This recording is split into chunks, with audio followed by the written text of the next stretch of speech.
All right, guys. I realize that we have already talked about this lecture in class, but we're going to start working on the sponsorship proposal, which is a big chunk of your class grade. And so I want to go back over this sponsorship sales again.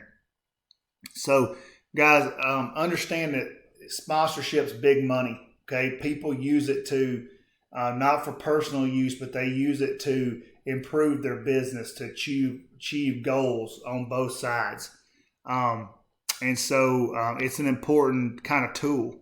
So a sponsorship asset, which is part of what you're going to have to look at in this present or in this um, assignment, is it's anything that the organization league has to offer. It's anything of worth.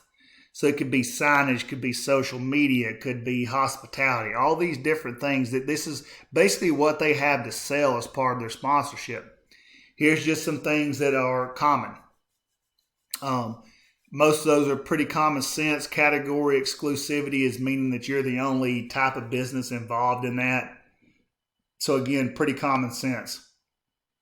A lot of times, common type sponsorships are financial services, apparel, food and beverage, and it's smaller secondary type things are restaurants, media outlets, grocery stores.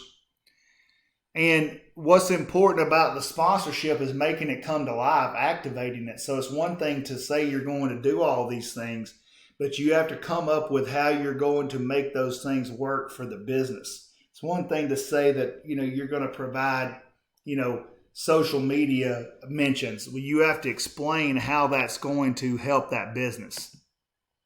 Going out and looking for sponsors. It's looking for businesses that have a fit with you, that have similar clients, similar customers, local businesses, maybe current vendors, and just making a list and going out and approaching these people. And it's no different when as than any other kind of sales, guys. You're going to do a needs analysis. You're going to do research on the prospects. Okay, you're going to find out what kind of assets they might be interested in, what kinds of assets are off limits to them. So it's no different. We're trying to learn about them. And we have to understand kind of what their objectives are. What are they looking to do?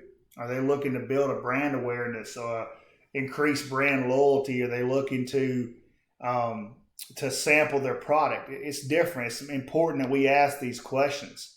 And when we put together a presentation, it's important that we have everybody there that can make a decision. And we want to start with how we can help them meet their objectives. That's what's important. There's a couple of ways to go about pricing out sponsorships. You can do the cost of whatever the asset is plus how much money you want to make. You can do it based on just a certain value. You can look at what the market is. I prefer, and I think the best way is to do a la carte type pricing. And that's where basically you list out all the potential assets you have to offer, how much they cost, and you let the potential sponsor pick what's best for them. Understand you're going to get objections. You have to be ready to deal with those. At bigger organizations, there are agencies that help people do this, help them price these out, help them put together proposals. Again, just depends on the organization that you're in.